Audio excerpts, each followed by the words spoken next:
Actually, it's actually been a while, hasn't it? Yeah, it's been a while.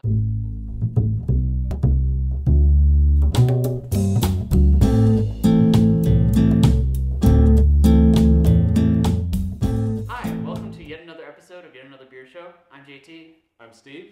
And today we are talking about yet another beer. Actually, an ale. So, as you might have noticed many times on the show, Steve and I always get lured towards the higher alcohol content beers. And as good as they are, They've been consistently excellent flavors, and of course the high alcohol content. There's nothing wrong with that. yeah, it's ensured for actually many funny episodes for us. Lots of bloopers. But one thing that we've always neglected is that, sometimes people just don't even like the higher alcohol content beers, or some beers that are actually just more full flavored. It's like Right. wine where there's like, medium bodied, even what do you call low bodied? Like I'm not familiar with the terms in wine, but like there's like a range of like, soft to heavy in flavors. Right.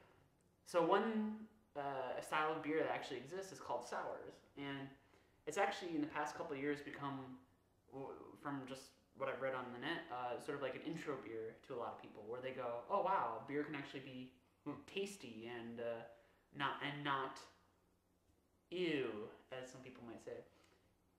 It's the transition from something like mass-produced beer Yes. into more of the craft beers. Yes. It's the segue. Yes, and actually the biggest audience for the sours are actually the female population.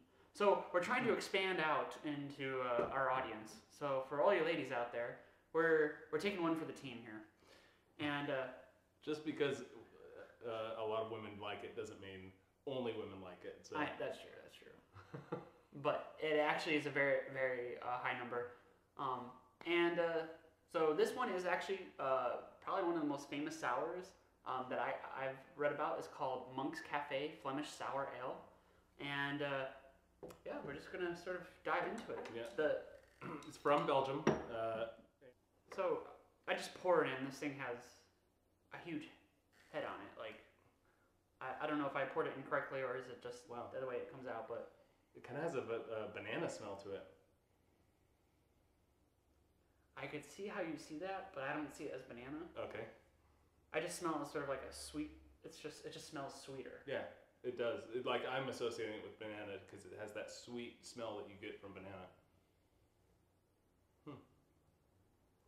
Kind of reddish in color. Yeah, I mean, Yeah. That's why it's called sour red ale, right? Exactly. So, cheers. Cheers. So I will admit it's kind of an unexpected flavor from a lot of the beers we've tried. It is. It's actually got like kind of a fizzy, sweet taste to it. Kind of similar to like a soda, I would say. Mm-hmm. Not as much fizz as a soda, but No. it's got. But it's got that. It's actually kind of weird because it is kind of tart. Obviously, that's why they call it a sour ale. But this tartness and sweetness that, like I would expect out of a sweet tart. And then in the flavor, I get a little touch of banana, and it's kind of like. It definitely does have that sweet tart zing. Like the aftertaste.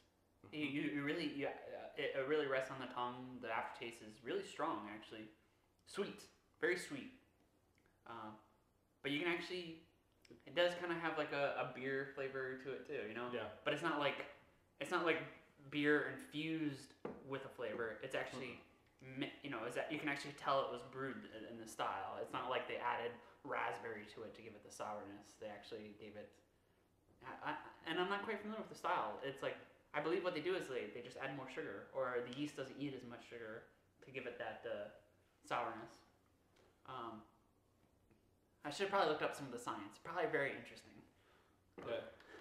Yeah, it might have to do also with the pH of the water, or because if it's more acidic, it has that more tart taste to it. But it is good. It's very approachable. It's not an overpowering flavor. Um, like you said, it is kind of surprising the flavor that it does have, just because I wasn't expecting. This was totally unexpected. Yes, but it's good, and it's not like a lot of ales that that you, when you start drinking it, you have to take it really slow and kind of let it, kind of explore the flavors a little bit. It does have a lot of complexity, but it's not so unapproachable that if you walked into it, again, going from like a mass-produced beer that is crisp and refreshing most of the time, and then you get into this, and it's still refreshing, still what you expect out of that, but it has a lot more flavor. And I might even go to say is like maybe it just has like the sweetness, and it is still just a red ale. They call it a sour red ale, but I mean, if I cover my thumb, it's a red ale. And it's got the same color, probably the same body, and you do get that like aftertaste of what I would say is like the beer finish of a red ale, like a English red style ale, right? Definitely. Not as heavy as it, definitely, but it's there. It makes sense why it is the popular transition beer. Yeah. If you can, find Monk's Cafe Red Sour Ale. I guess it's like the best intro to the sours. Definitely one of the most famous that I've seen. Or just find any sour ale. Probably a good summer drink too. Yeah, it is light and refreshing like that. Even though it is darker in color, it's not heavy in the mouth like a lot of darker ales are. So and with the tartness to it, when it's served really cold, I can see this being much like lemonade, just nice and refreshing on a summer day. I'm definitely craving like a slice of pie right now, just because of the sweetness. It'd be nice to balance, and that I'm starving. Anyway, that's Steve. That's JT. And thanks for watching another episode of Yet Another Beer Show. Be sure to check us out online at our URL that's going to appear right down here. And thanks. Cheers. Cheers.